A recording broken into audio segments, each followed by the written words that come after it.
A lot of this isn't going to make sense to you, and I'm sorry about that. I'm just gonna start at the beginning, with the house.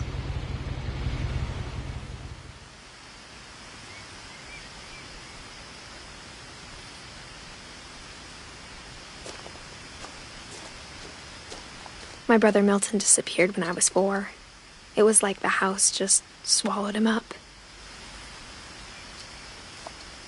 Someone had put up a chain link fence, but it looked like I wasn't the first person to hop it.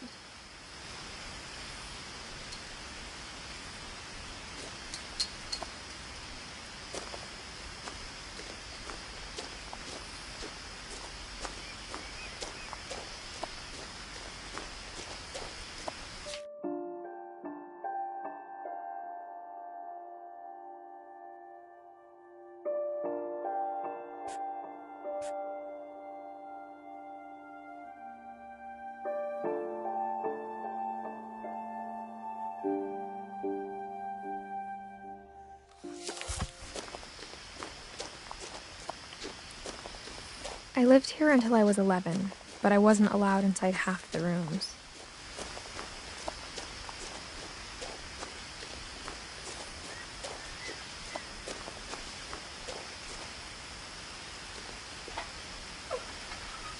Inside the mailbox were bills from 7 years ago, marked urgent, open immediately.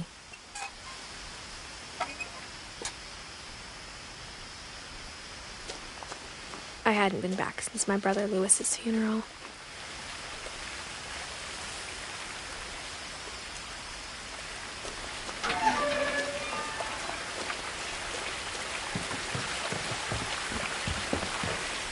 In her will, my mother left me a key, but didn't tell me what it unlocked.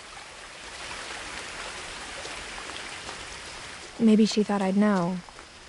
Or she thought that the mystery would be enough to bring me back.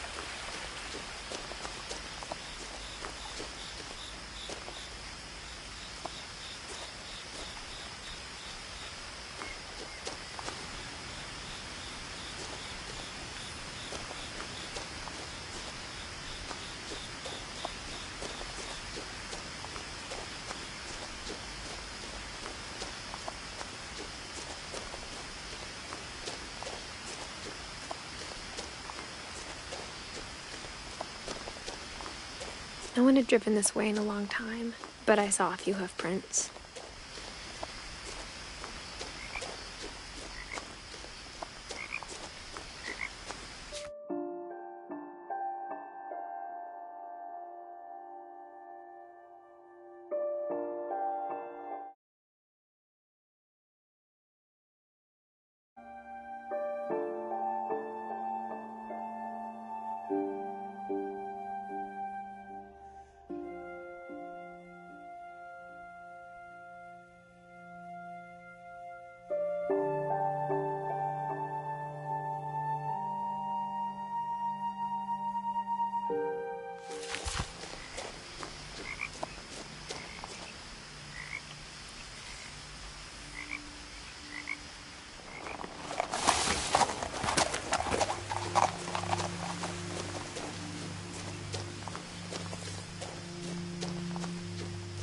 The truth is, even after I inherited the house, I never thought I'd come back to it.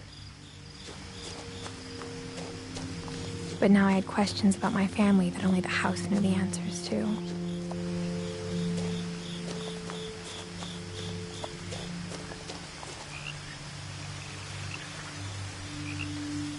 The house was exactly like I remembered it, the way I'd been dreaming about it.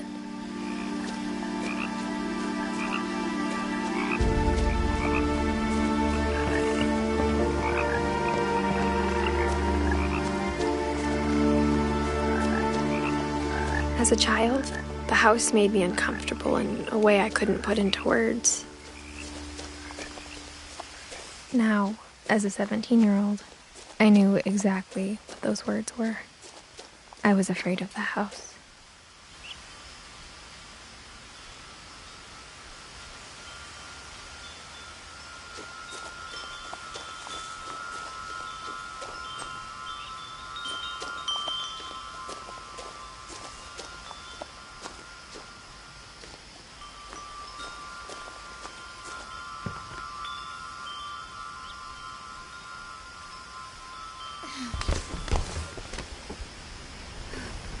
Crawling through the doggy door used to be a lot easier when I was 11.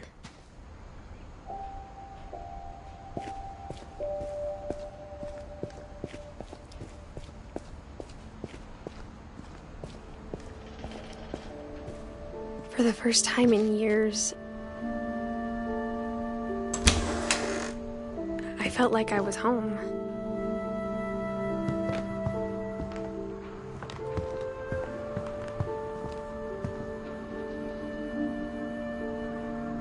But instead of a family, there were just memories of one.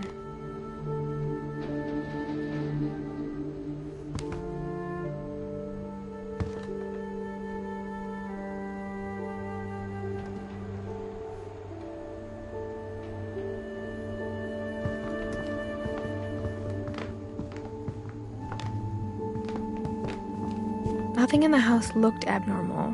There was just too much of it, like a smile with too many teeth.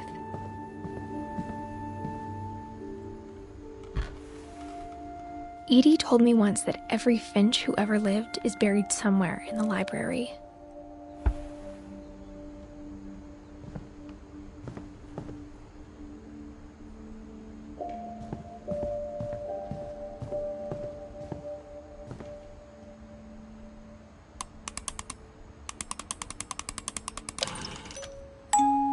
Great-Grandpa Sven built a music box for Barbara, along with the rest of the house. Mom always told me to stay out of the basement, so I wasn't too surprised when the key didn't fit.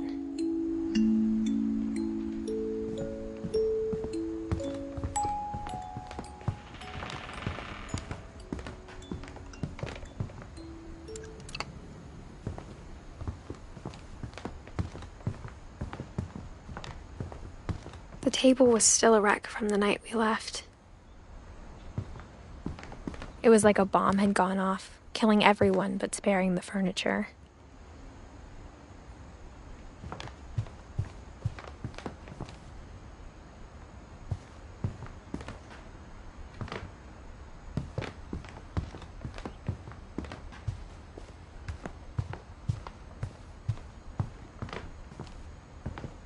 After Louis started working at the cannery, we all got pretty sick of salmon. Except our cat, Molly.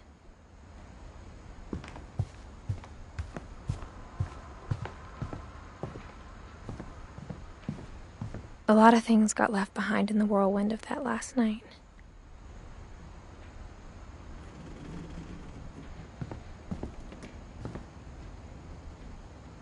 My mom wasn't much of an optimist, but she never stopped believing that my brother Milton was alive.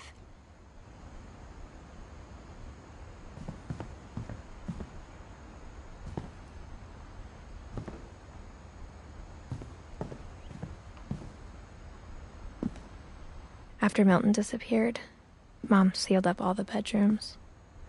Then Edie retaliated and drilled peepholes.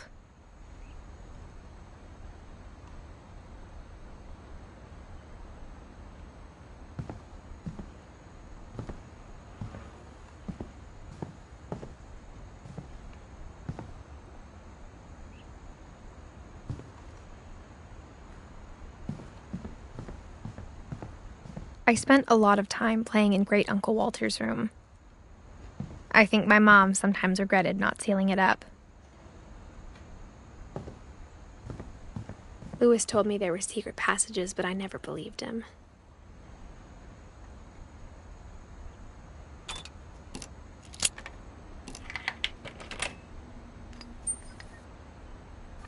Turns out, my mom was really good at keeping secrets.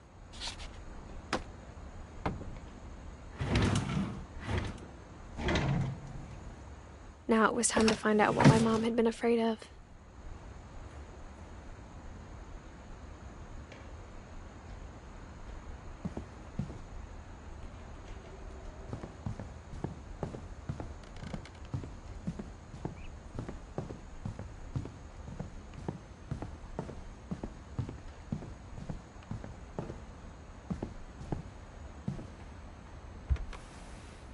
As a kid, I just assumed every house had peepholes and sealed rooms you weren't allowed inside of.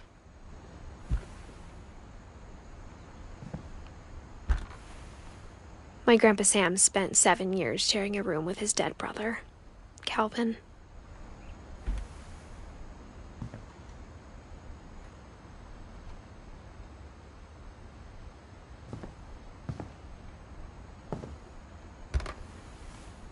The last time I was in Edith Sr.'s room, I was 10 and she was painting my portrait.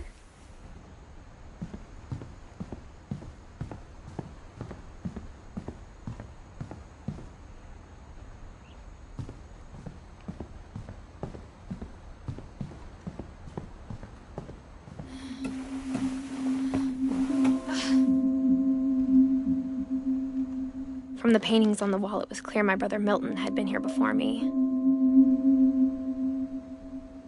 Reading this, maybe it sounds like I had a plan.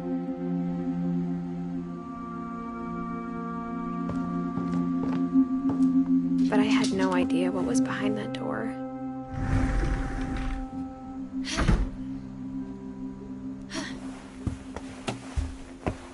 Just like I had no idea where all this was gonna lead. I grew up looking at Molly's room through the peephole. Being inside for the first time, I felt like I'd stepped behind a painting.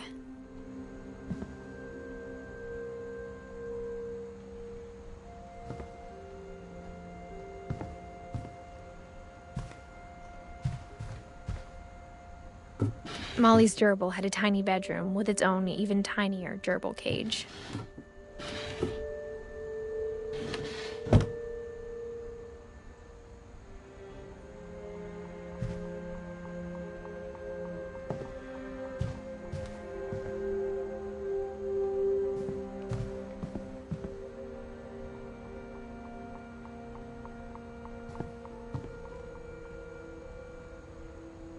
I got the sense Edie had spent a lot of time here, before my mom sealed the doors.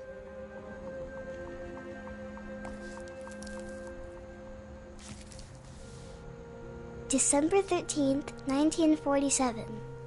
Dear Diary, I'll be gone soon, but I wanted to tell somebody about what's gonna happen. It started when Mom sent me to bed without dinner. I woke up and I was starving, so I looked around for something to eat. The gerbil food was dry, but I didn't mind it.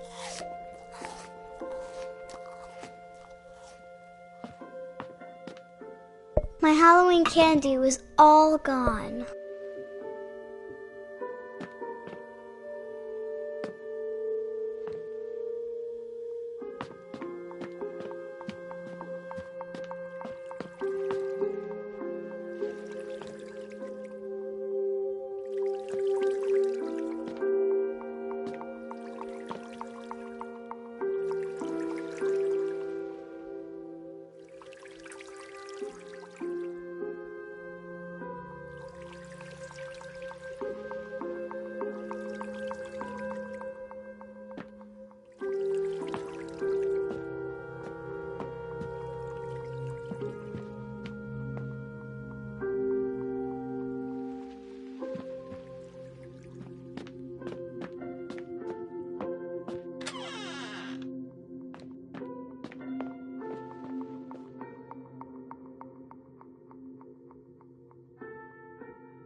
I kept eating and eating.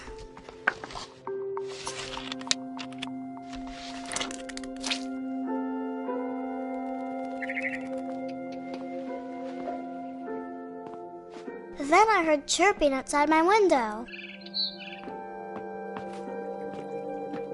It was a barn swallow going back to her nest.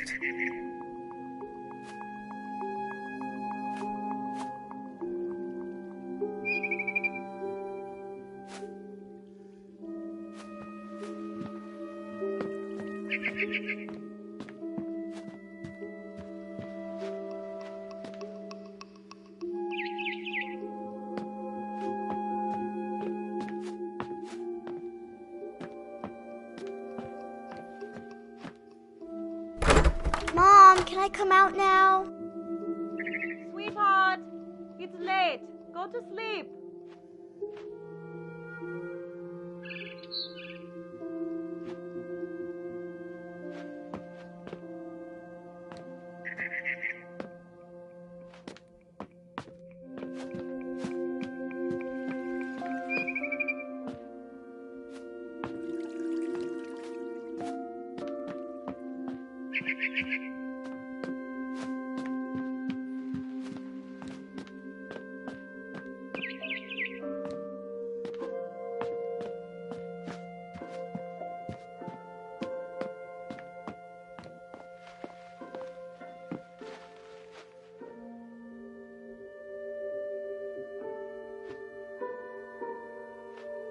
I ate a lot of things that night.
I reached out for her.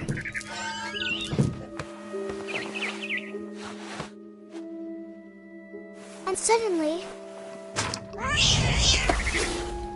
I was a cat.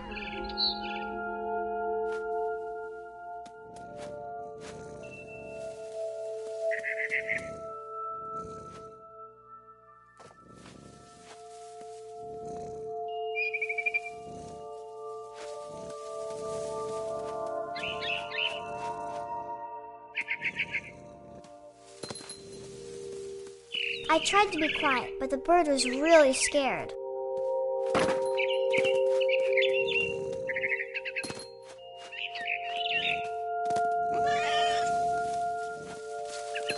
Mom and Dad didn't even look at me.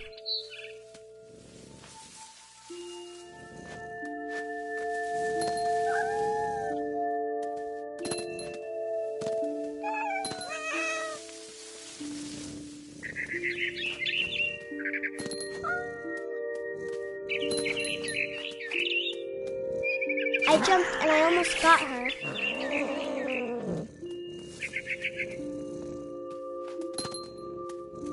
I could tell she was getting really tired.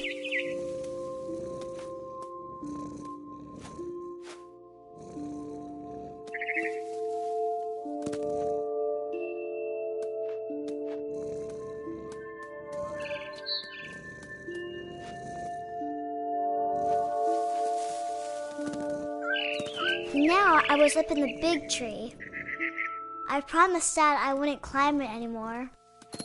All I cared about was eating that mama bird.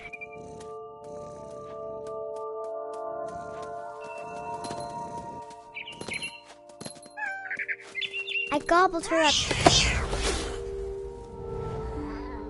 And suddenly, I was an owl. First, all I heard was the wind. Then I heard little teeth nibbling in the grass.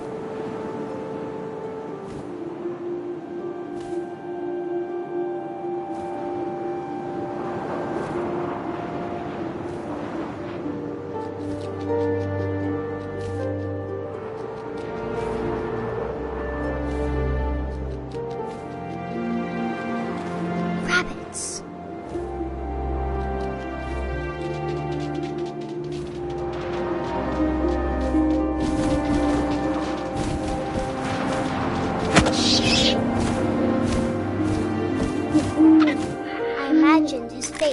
looking up and seeing mine through my talons. I swallowed him up, and I didn't chew one bit. Then I flew off to find something bigger.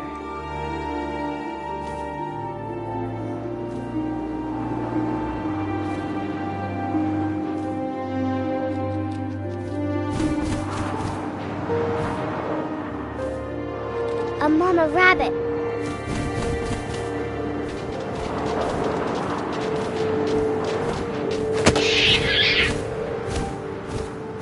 She was almost too big to carry.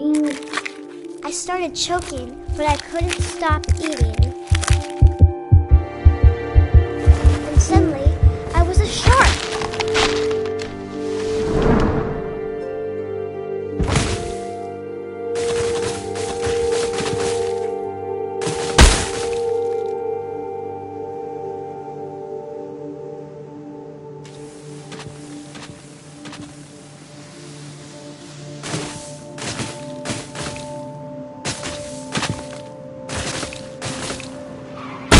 I rolled off a cliff and into the ocean. Now, I was hungrier than ever.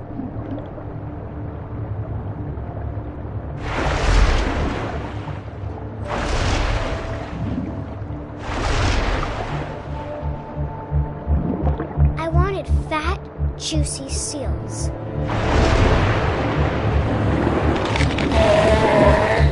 I tore off her flipper, and it tasted really good.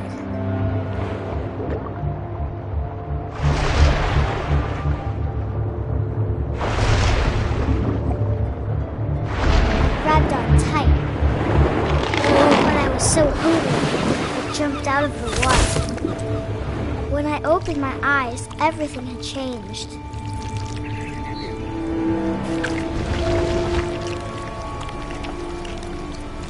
Now I was a monster, and I smelled people everywhere.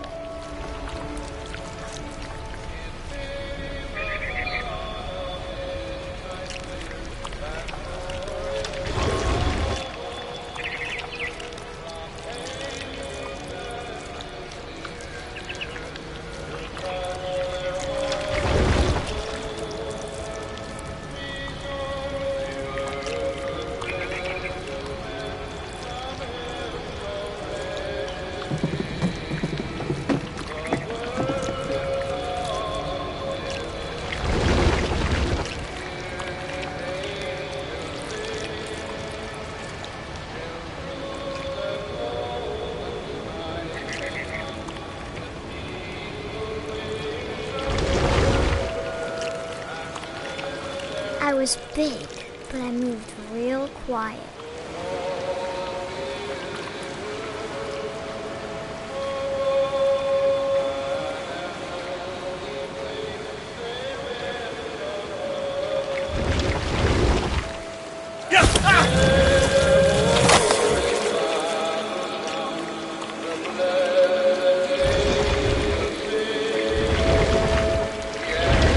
I wanted to stop, but also I didn't.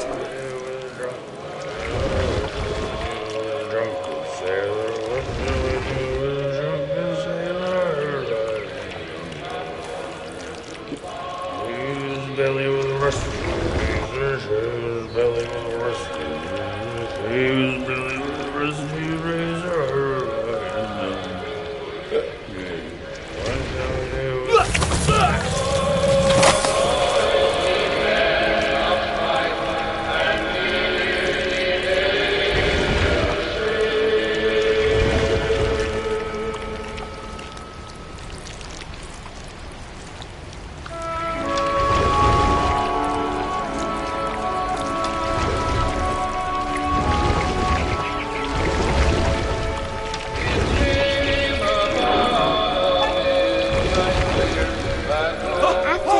Passenger, I was still hungry. And to cross the water, I smelled something new. Something I had to have, so I swam towards it.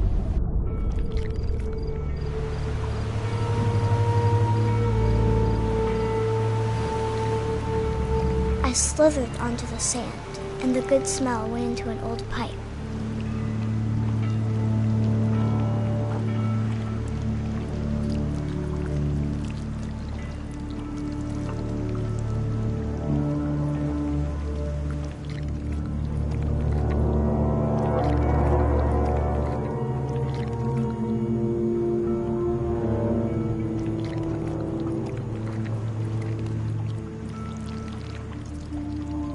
I got closer and closer.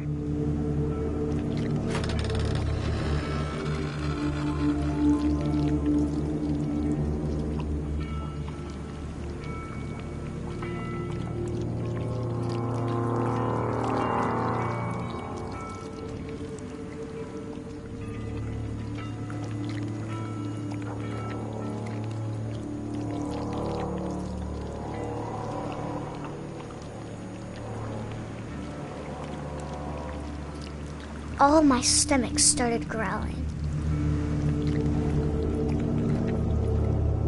And suddenly, I was me again. I held my breath for a long time, but I couldn't hear anything. I think it's waiting for me to fall asleep. But it's not going to wait much longer. It needs to feed, and we both know I will be delicious.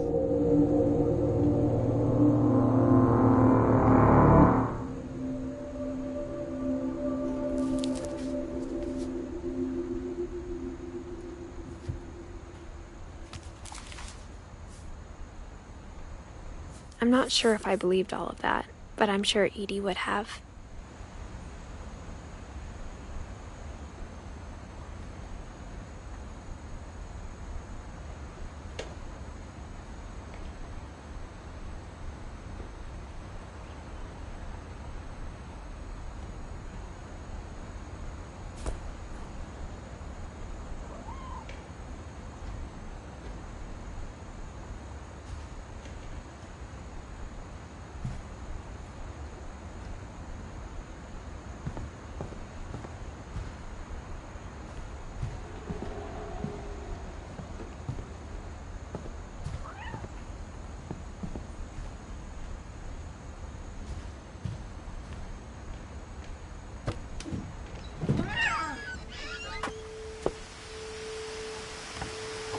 This will be obvious later, but my mom never told me any of these stories. Edie would have, but Mom didn't like bringing up the past. Though, when we adopted a stray kitten, she was the one who named it Molly.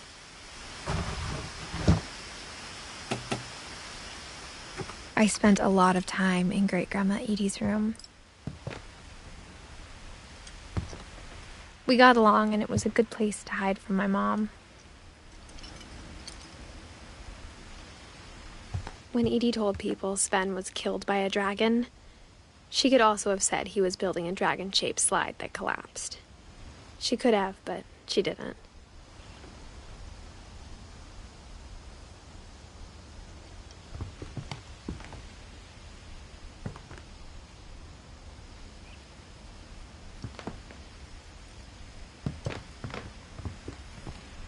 One summer, they evacuated the island, but Edie refused to go. For a few weeks, she was a celebrity. I hadn't thought of myself as Edith Jr. for a long, long time. Edie gave a big interview about a mole man living under the Finch house. My mom was furious.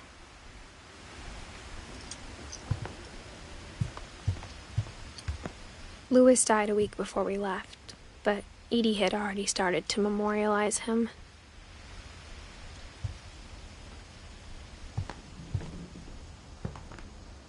Her room was like a museum.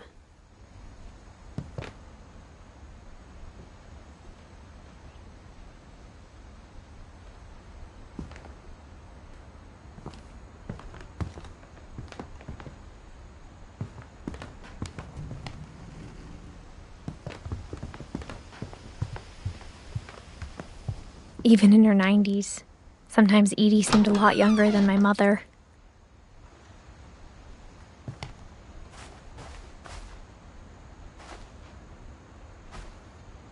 The only trace Grandpa Sam's first wife, Kay, left on the house was the pink bathroom. It was a pretty big trace.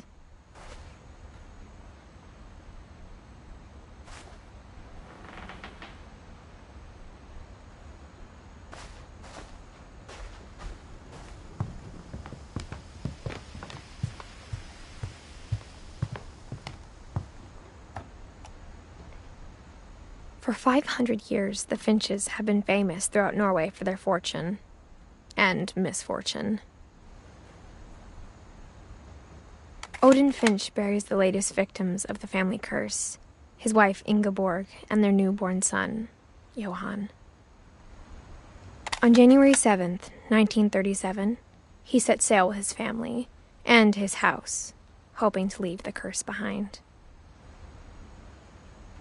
But 40-foot waves off the coast of Washington send the house and Odin to the bottom of the sea.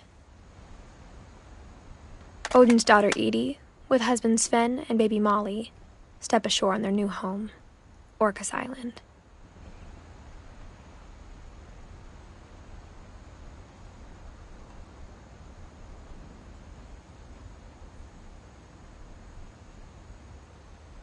Odin Finch is the first to be buried in the new family cemetery. His daughter Edie is already dreaming of a new Finch house.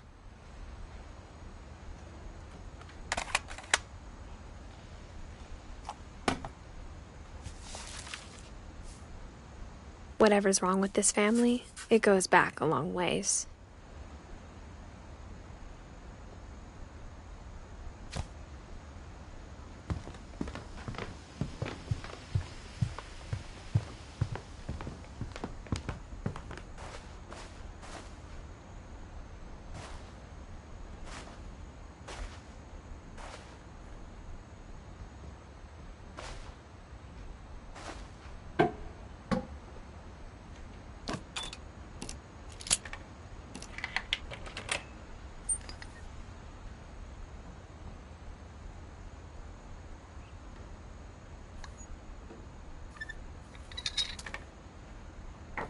There's a secret in this bathroom.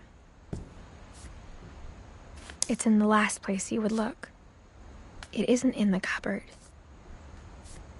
It's hidden in this book.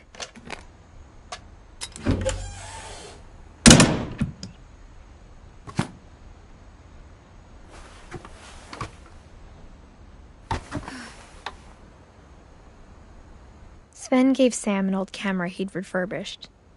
He never put it down.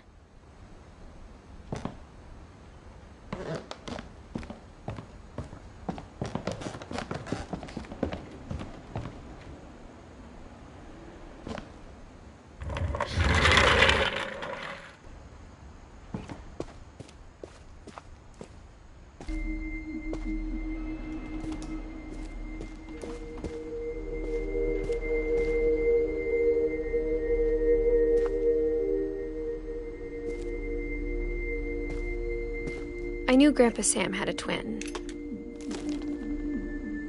and that he never talked about him.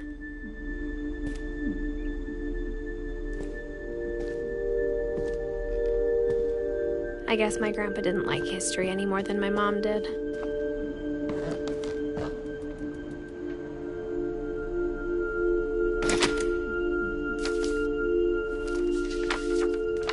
How I Want to Remember My Brother by Sam Finch.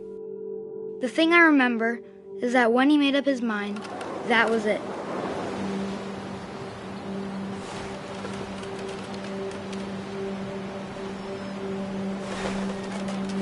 My brother said he'd die before he ate another mushroom, and he did.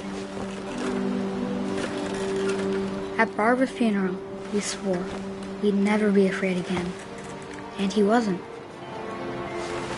I think Calvin always wanted to fly.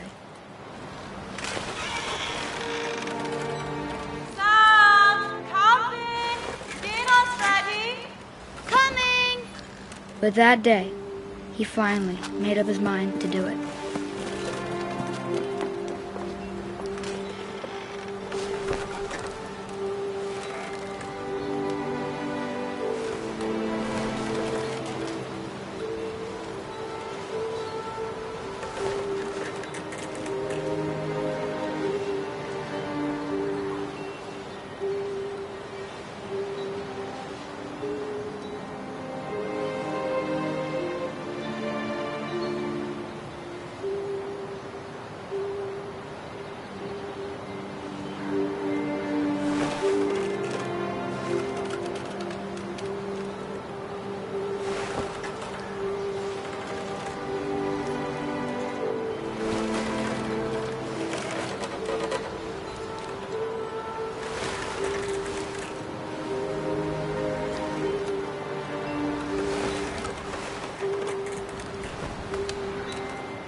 I told him going around was impossible.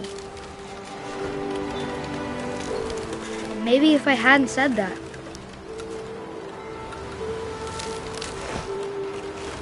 Calvin, I'm not gonna tell you again. or maybe if the wind hadn't picked up, then maybe he'd still be here. But I doubt it.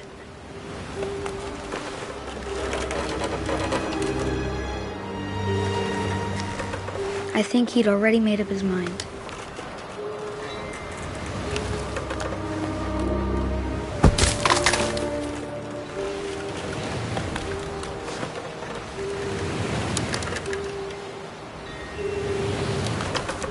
That's what I want to remember about my brother.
The day he made up his mind to fly.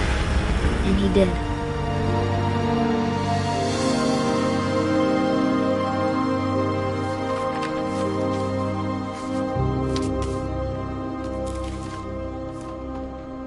Calvin's story felt strangely familiar. When I was younger, I remember trying to do the exact same thing.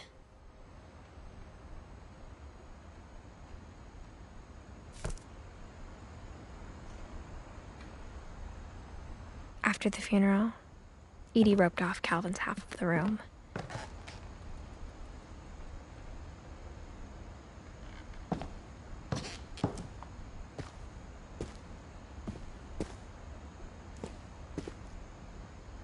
Mom said Grandpa Sam enlisted.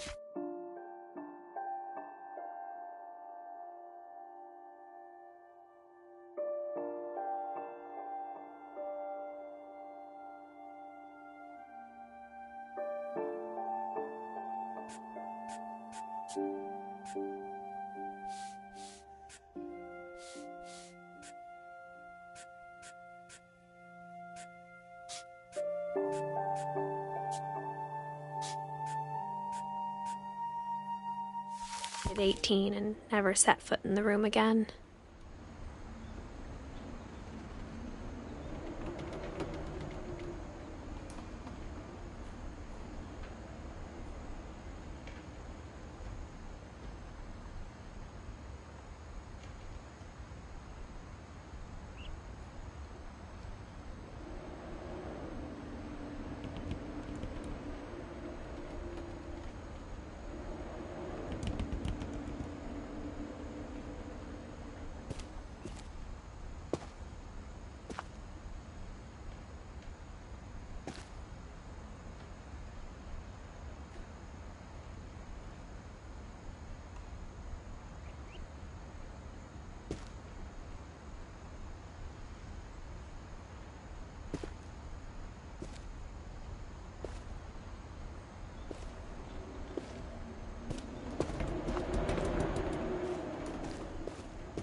passages were a pretty tight fit. They'd obviously been built for smaller hands and bellies.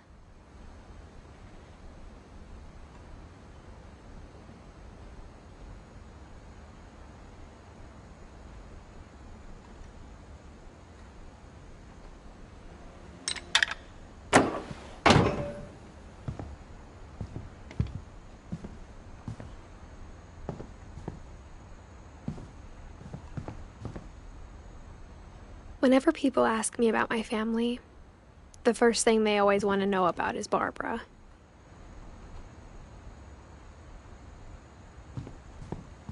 Edie's father, Odin, built the original house.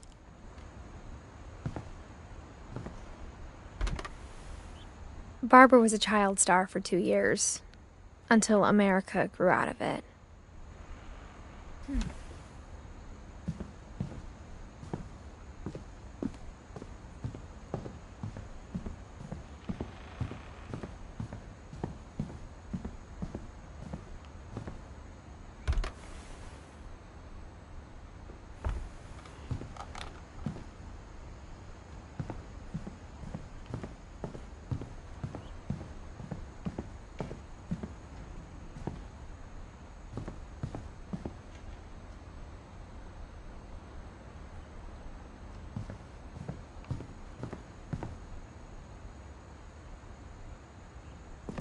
Mom must have locked the third floor stairs on the night we left.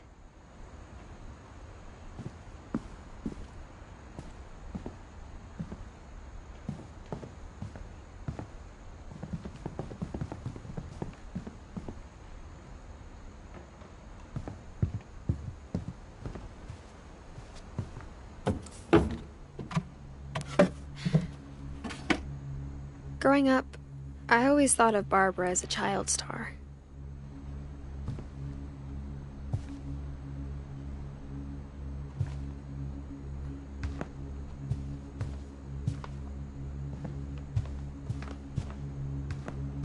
I never thought about how hard it must have been for her afterwards.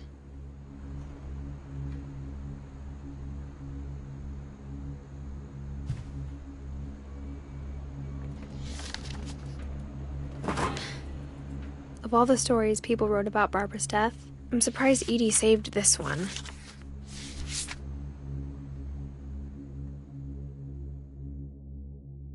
Old Jack here with another ghastly tale inspired by America's most unfortunate family.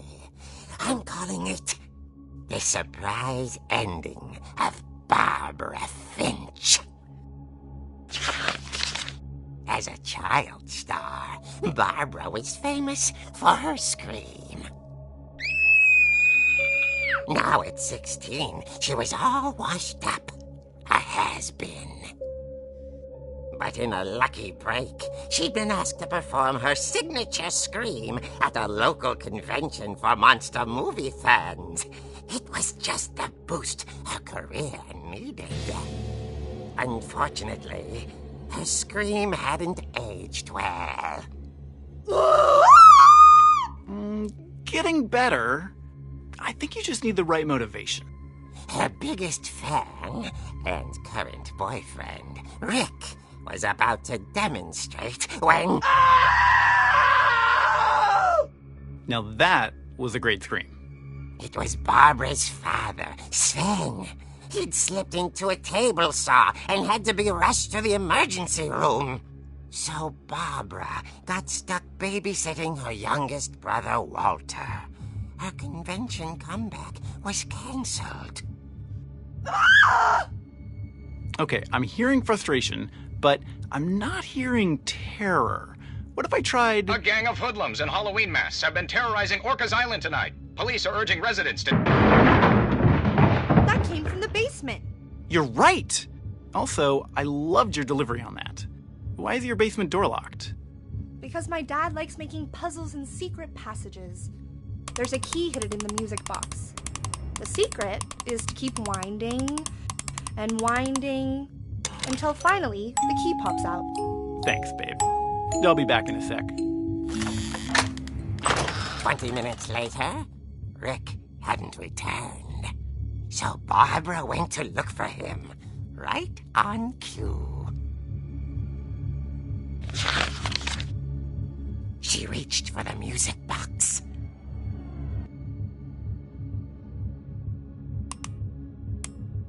And as she wound the key, she listened for Rick, but the house was silent.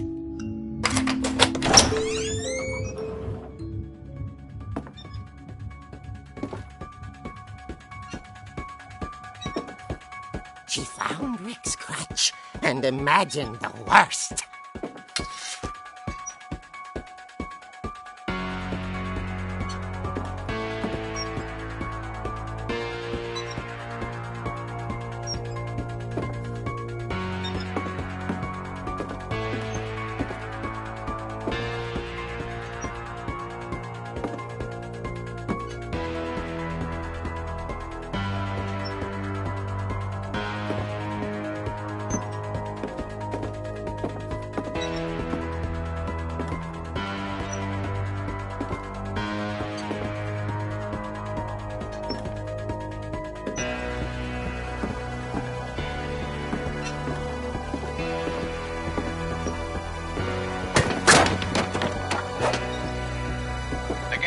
Is the infamous Hookman killer, Dr. Carl Hamill, who impaled and then ate his family 10 years ago tonight. The old fridge rattled and grew still. Oh, dear! Oh! Rick? Barb, relax. I was just trying to scare you to help you find your scream. Well, I'm not scared, Rick. I'm furious. Then act furious. All I'm getting from you now is that you're hurt and confused and you... She threw him out, but she kept a little something to remember him by. Barb, have you seen my other crutch? And she was still holding it when she fell asleep watching the late picture show. Hours later... Barbara! Walter, what's going on up there? Ah! Okay, I'm coming up, but if this is a trick, you're dead, Walter.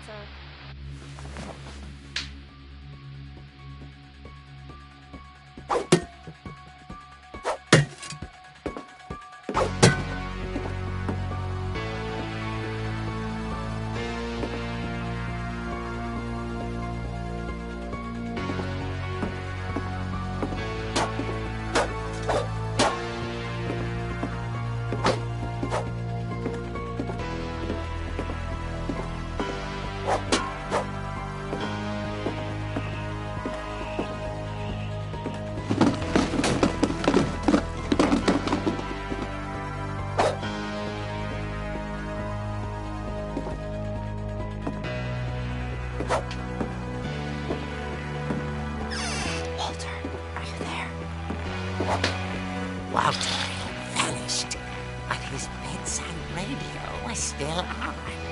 Orcas Island police describe the man as 6 feet tall, with a steel hook for a hand. Residents are urged to lock all doors and windows and notify the police of any suspicious activity. Barbara turned, saw the hook man, and was speechless. He was quite smashing.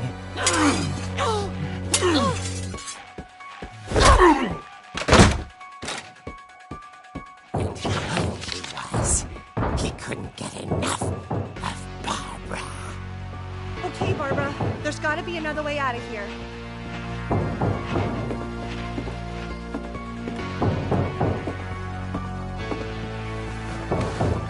That night, she played her part beautifully.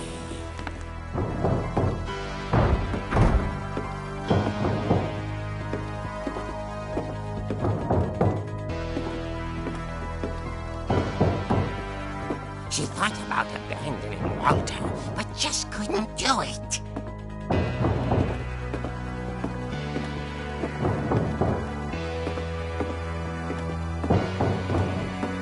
Molly's door hadn't been opened in years. The hinges groaned.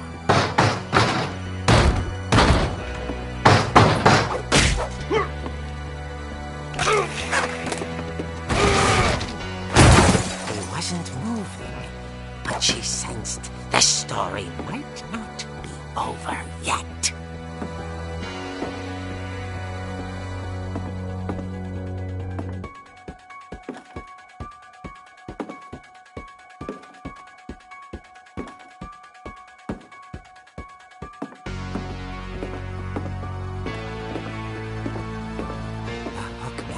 Had vanished. She listened for his breathing, but all she heard was... someone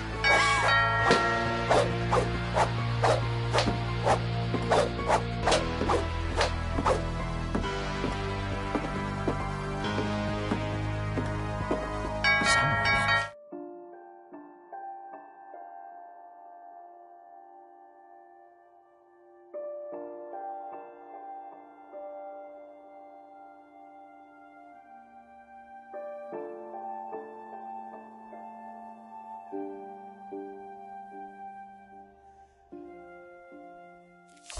Door was dying to speak to young Barbara.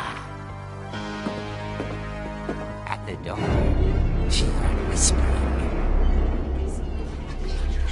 It was coming from inside the house.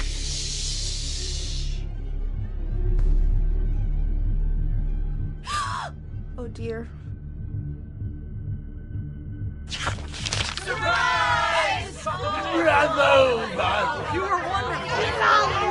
The monsters had come to surprise her.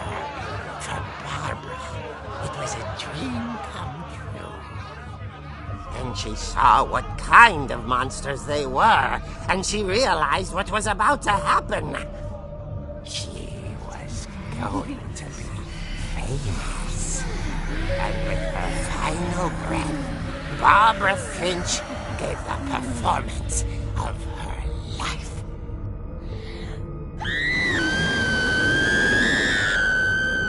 I wasn't there myself, but I hear Barbara was magnificent.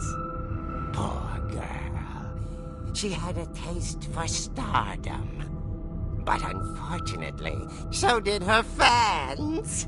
Of course, the police blamed it all on poor Rick, who disappeared the same night. And little Walter? Hiding under his bed the whole time. He took it all pretty hard, but that's another story. As for Barbara, tucked inside the music box is all they ever found of her. Her ear. Now that's what I call a real eerie tale.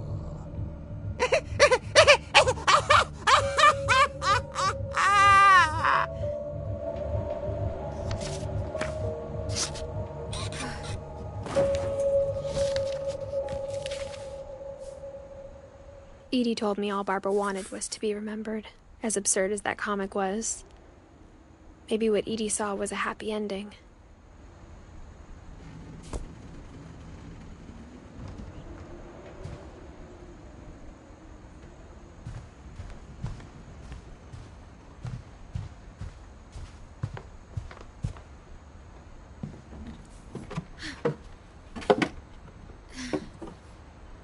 I guess now I know why Mom didn't like me playing with the music box.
Mom said the basement was off limits, unless I wanted another tetanus shot.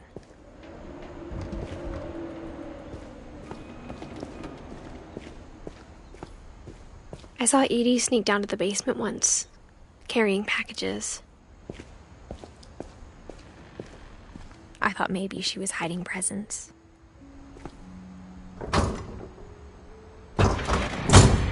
It turned out she was hiding a lot more than that.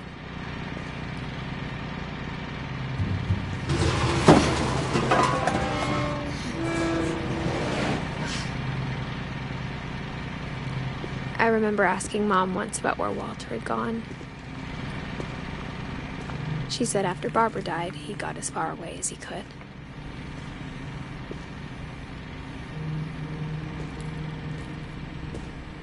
If there's a pattern in all these stories,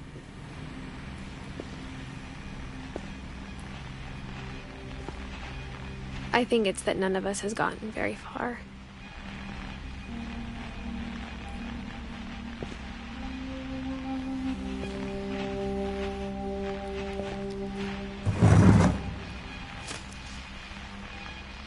Goodbye, everyone.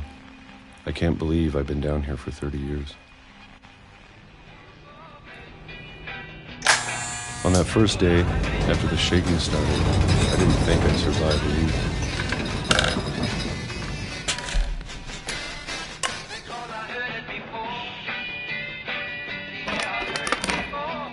But after a few days, I settled into a routine.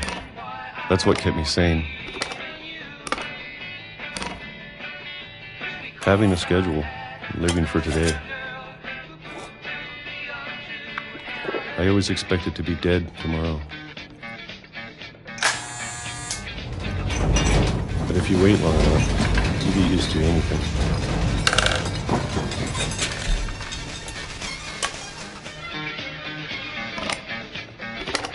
Even a monster on the other side of the door starts to feel normal. Almost friendly.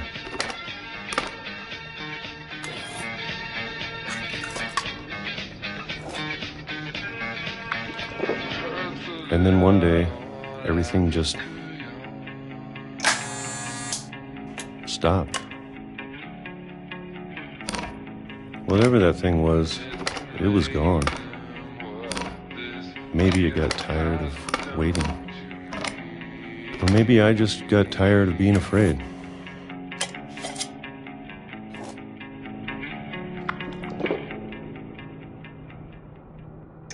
It's been a week now, the longest in 30 years. I'm done waiting. I have to leave while I still can.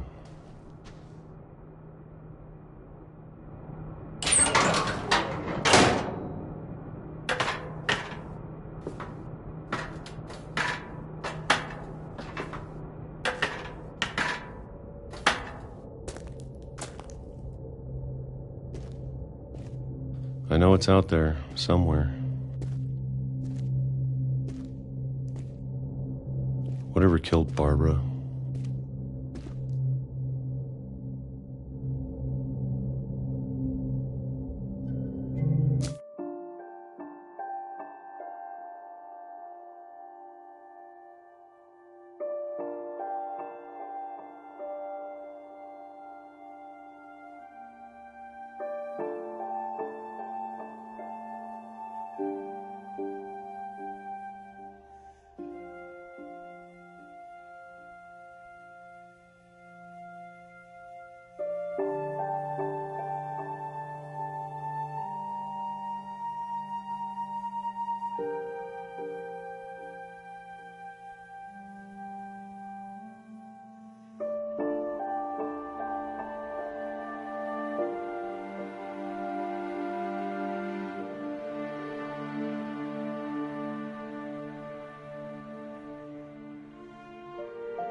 and Calvin.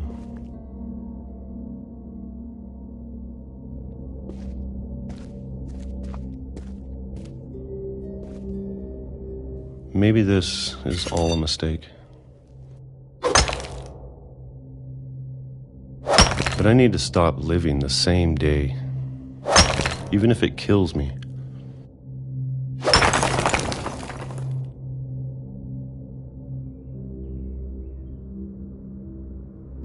Whatever's out there, I want you to know I'm ready for it. I'm going to appreciate all of it, especially the food.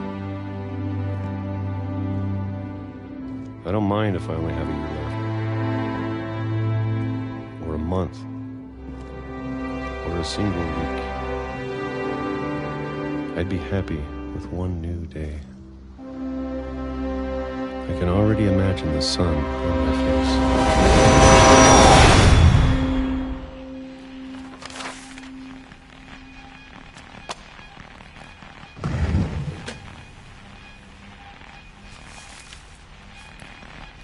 Walter died when I was 6.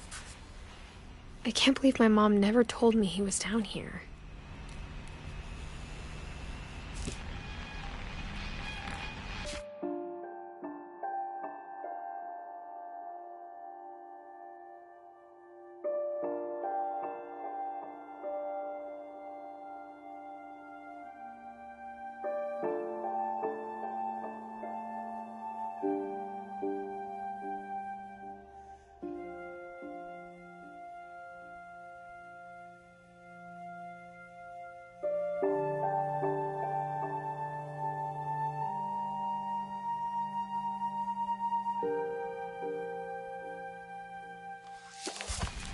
I'm sure my mom was trying to protect me.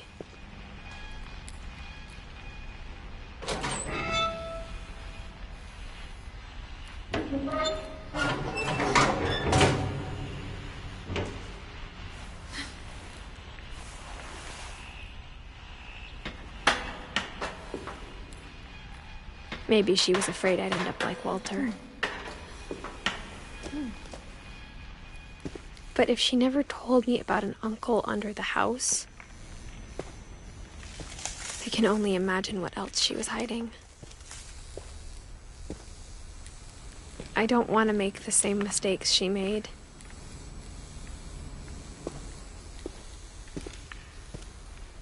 Trying to bury something that's still alive.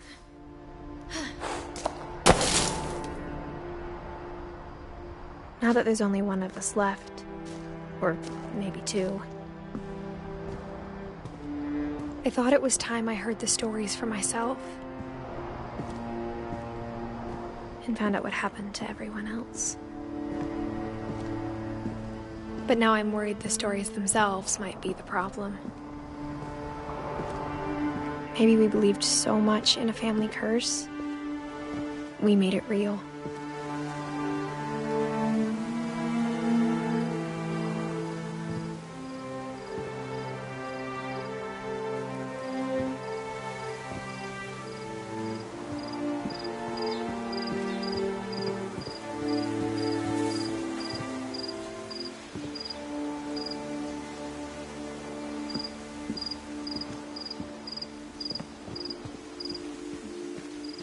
I don't know if I should even be writing this.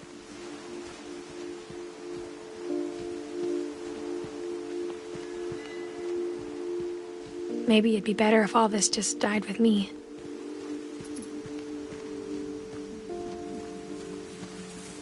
But I thought you should know about your family.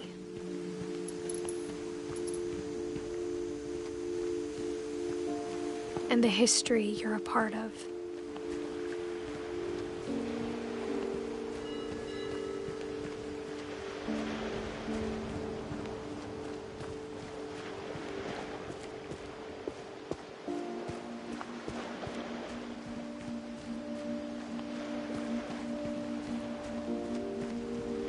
Though to be honest, I feel as lost as you probably do right now.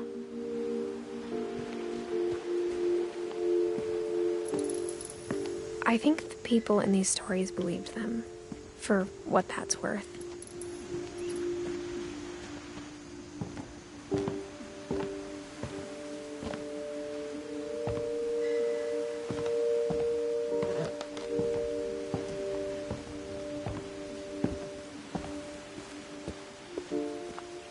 look at the house, that history of imagination and stubbornness and madness, any of it seems possible.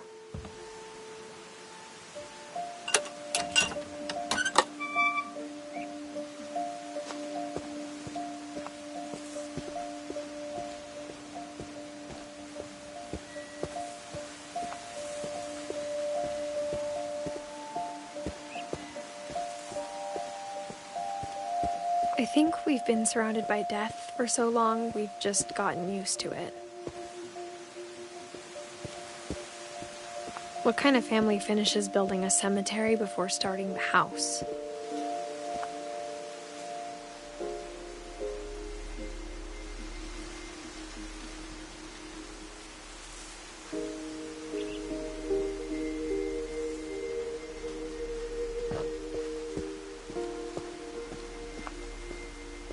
It's embarrassing for me to admit this, but the pet cemetery made me more uncomfortable than the human one.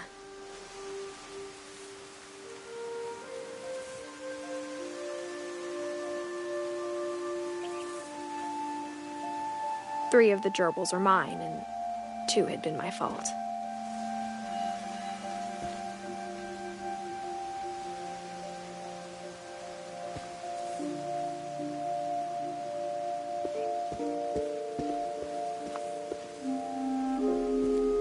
Sven built the house, but it was Edie who designed the cemetery.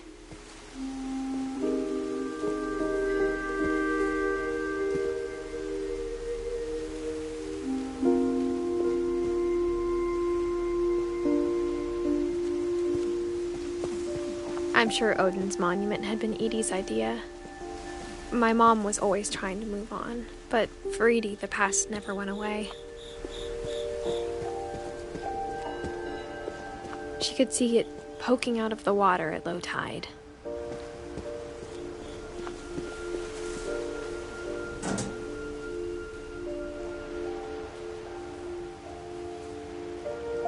Edie said she dreamed about the old house every night.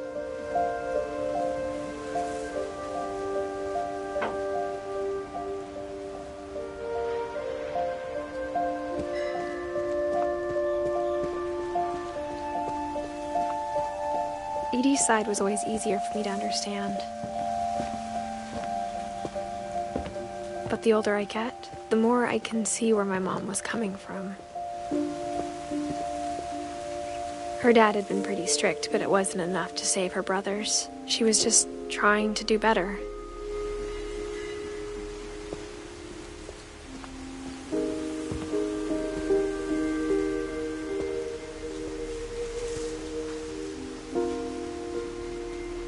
She lost 2 of her brothers, just like I did. I get why she tried so hard to protect us.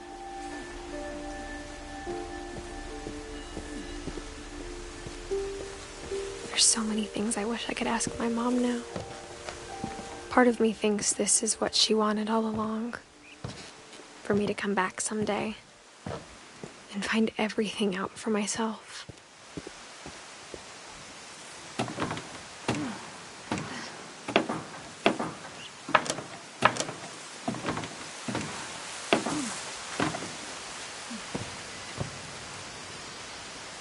But looking back on it now,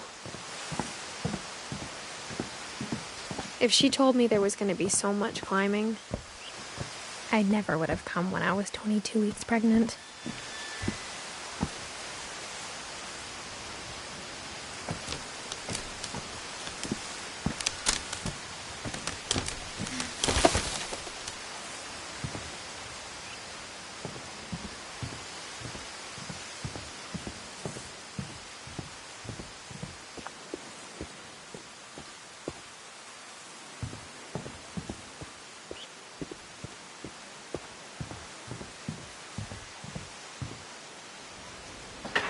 I never met Grandpa Sam, but I think he and my mom had a lot in common.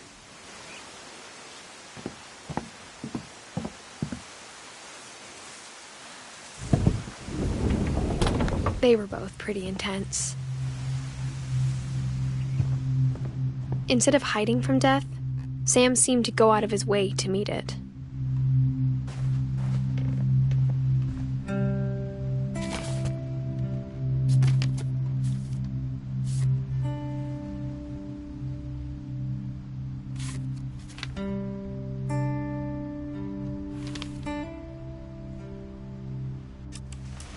Dawn, I promise, you'll never forget this weekend. Yes, sir. These memories are gonna last a lifetime. Mm-hmm. Perfect. Am I gonna have to shoot anything? It's gonna rain the whole weekend, isn't it? Please just take the damn picture. Hey, language.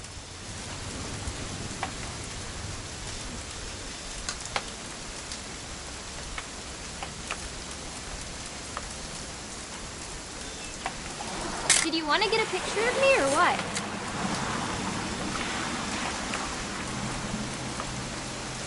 I will never forget this weekend, Dad. That's the spirit. Okay, got it. I'm gonna take some pictures, okay? Just be careful. That camera's older than you are.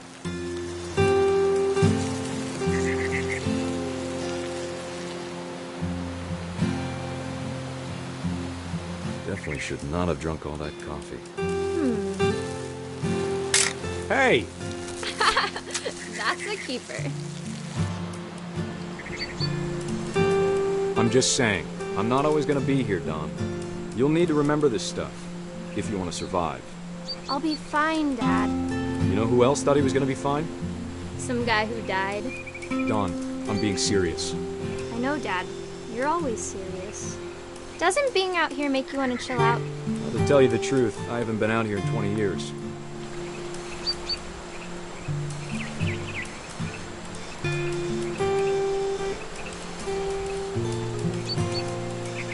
Last time I was with my brother Calvin. Man, that was a great trip. Don, don't you think you could find something more interesting to photograph? Your grandpa Sven taught us how to fish. You don't need to waste any more film on me, kiddo.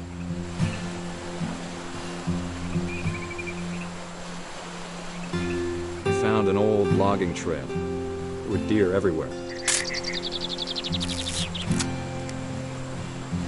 I bet if I could remember where that trail was, we'd spot a buck for you in no time.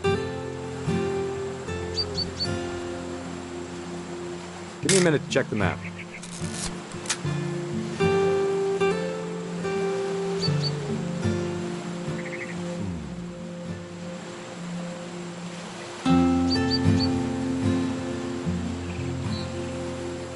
Let's see.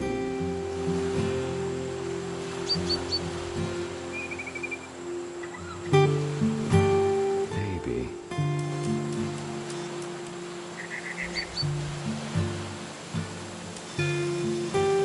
Or was it?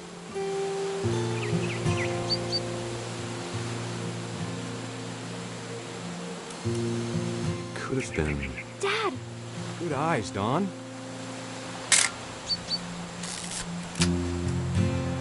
Before you take the shot, let me get a picture of you.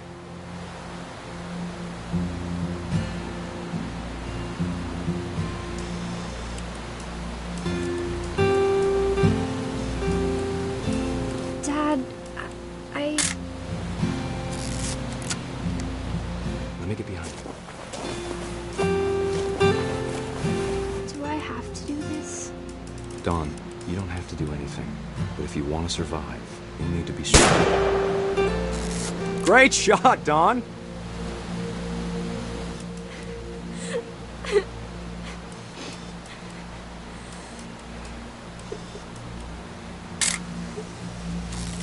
I'm proud of you, Don. Always remember that, okay?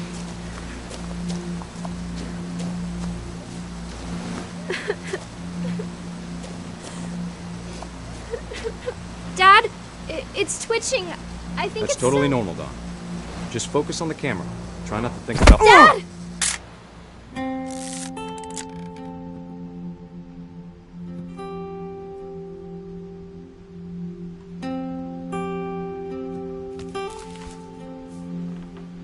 Of all these stories, that's the one I wish most that my mom had told me.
Sam spent his life shooting photos, but Mom said he got nervous being in front of the camera. I guess we're all afraid of something.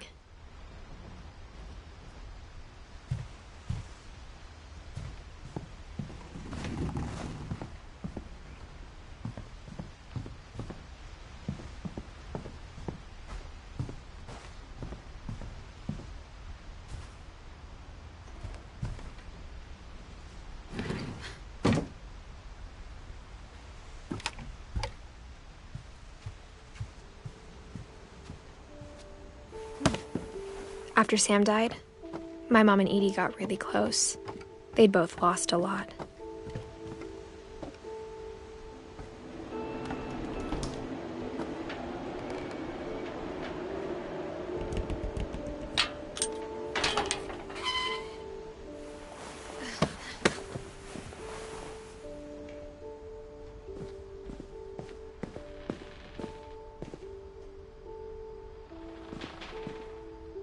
I can't imagine my mom ever writing poetry, and yet...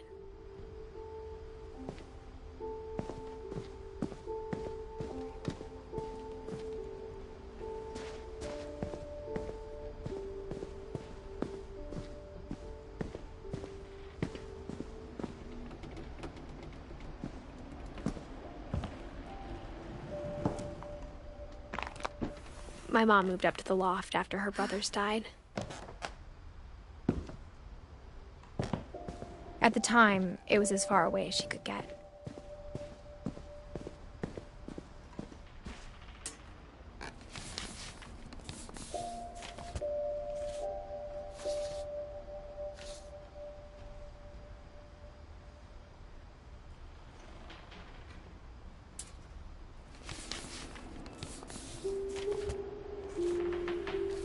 Dear Kay, do you remember the way Gregory used to laugh when he thought he was alone?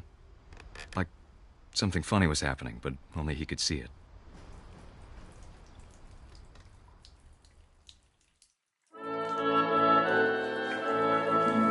I think he saw things the rest of us don't.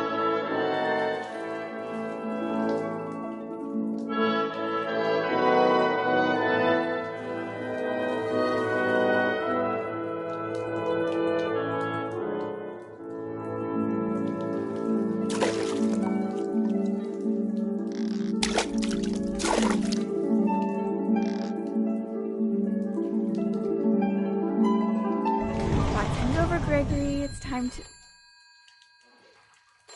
Hold on, sweetie. Hello? Sam, I told you I don't want to talk right now. I wonder what he saw. What his world was like.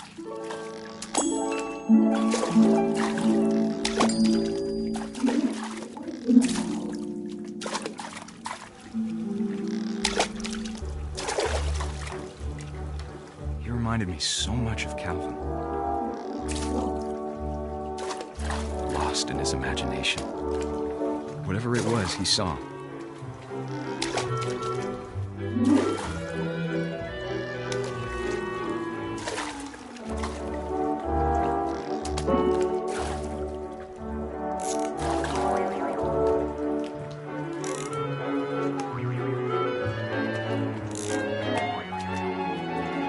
Sure made him happy.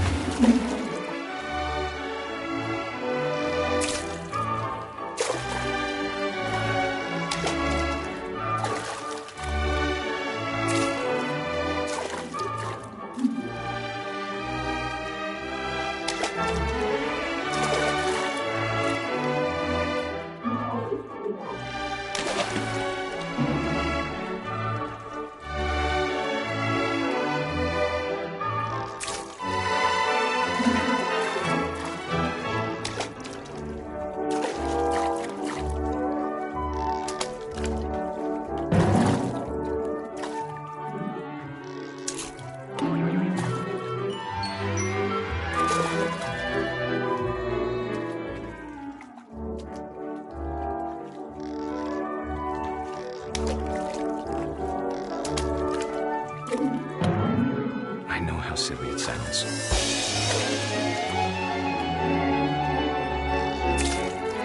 But I worried about a baby being too happy. But I could feel him slipping away. Sorry about that, Gregory. I know you did everything you could. Maybe if I hadn't called that night. Damn it. Hold on, I don't want Gregory to hear this.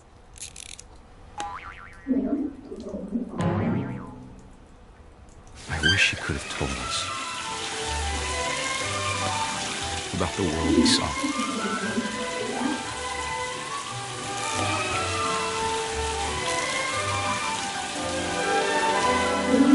There's so much I don't understand about Gregory, about everything.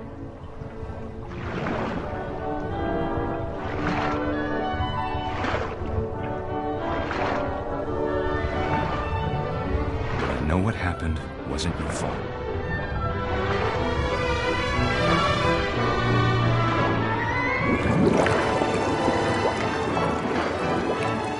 I'm sure he's happy. And he'd want you to be happy too. Good luck, Kay. Love, Sam.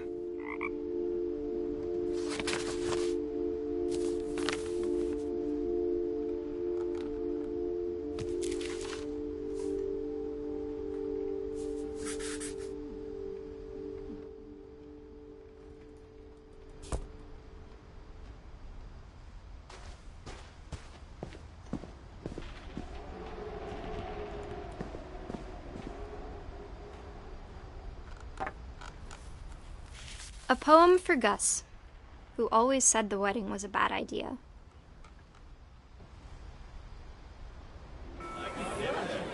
Our father never hit us kids, at least not very hard, before the day my brother said with teenage disregard that he'd be dead before he'd see a wedding in our yard.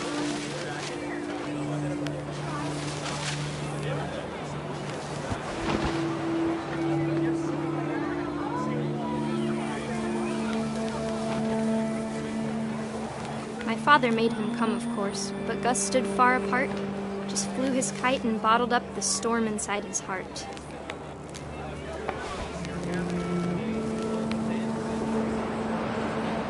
I tried to talk him out of it, but though he'd never met her, "We don't need a stepmom," were the words that I now remember. pronounce you husband and wife.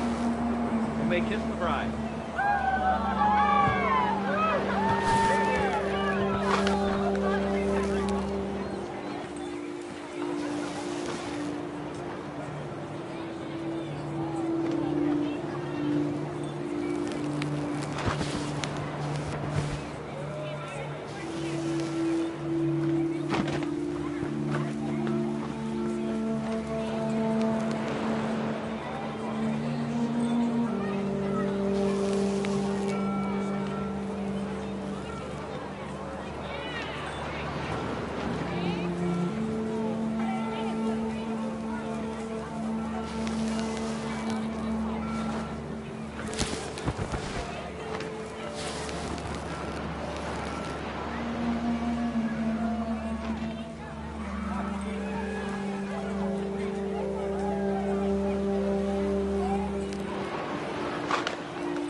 When the time for photos came, Dad ordered him to come here.